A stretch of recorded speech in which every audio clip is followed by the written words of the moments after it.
దావీదు ఏటిలోయలోకి వెళ్ళి రాళ్ళు ఏరుకుంటున్నాడు. మొదటి రాయి ఏరుకున్నాడు. ఆ మొదటి రాయి ఏమనుకుందో తెలుసా?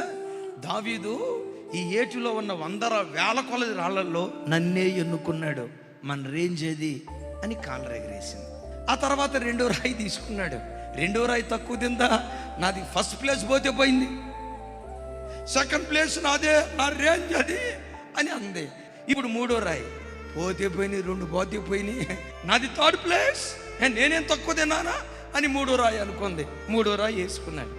4వ రాయి పట్టుకున్నాడు. తతిమ 3 రాళ్ళు పుసుక్కున్నవే, నువ్వు 4వ దానివే.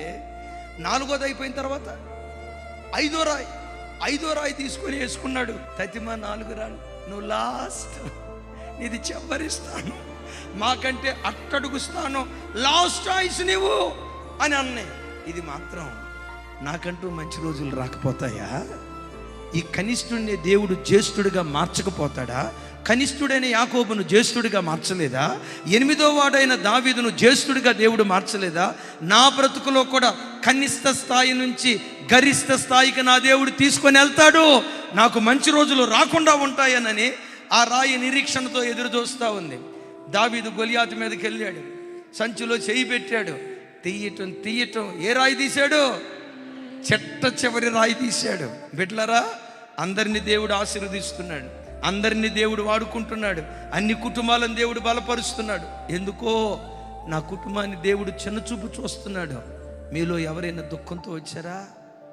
ఎందుకో నన్ను మూలన పడేసినట్లుగా నా పరిస్థితి అయిపోయింది, నా ప్రార్థన దేవుడు పట్టించుకోవట్లా, నా విజ్ఞాపనకు జవాబు రావట్లా, అయ్యో దేవుడు నన్ను ఒక మూలన పెట్టినట్లుగా ఉన్నాడు అని మీలో ఎవరైనా కృంగని స్థితిలో వస్తే, క్రైస్తవ జనమా, ఆ చిట్ట చివరి రాయినే మొదటి రాయిగా దావీదు ఎలా నిలవబెట్టాడో, నీ జీవితంలో కూడా కనిష్ఠ స్థాయిలో ఉన్న నిన్ను ఒకానొక రోజు గరిష్ఠ స్థాయిలో దేవుడు నిలవబెట్టబోతూ ఉన్నాడు. దావీదు ఒడిసెలో చేయి పెట్టడంతో ఆ చివరి రాయినే తీసుకున్నాడు, గొలియాతును కూల్చాడు, సాతాను రాజ్యాన్ని కూల్చాడు, దేవుని రాజ్యాన్ని నిలవబెట్టాడు. దావీదు రాళ్ళని ఎలా వాడుకున్నాడో నీ జీవితంలో కూడా ఎఫోదుగా పిలువబడుతున్న దేవుడు అలా వాడుకున్నాను గాక. అయితే అలా వాడుకోవాలంటే మన ఒడిసెలో ఎన్ని రాళ్ళు ఉండాలి? ఆశ్చర్యకరుడు, ఆలోచనకర్త. ఎప్పుడు ఈ 5 నామాలను నీ నోటితో ఉచ్చరిస్తే నీ కుటుంబానికి వ్యతిరేకంగా పనిచేసే గొలియాతు దురాత్మలు పతనమైపోవును గాక. ఆ సాతాను ఎదుట నీ కుటుంబాన్ని, నీ సేవను, నీ సంఘాన్ని నా దేవుడు నిలవబెట్టును గాక.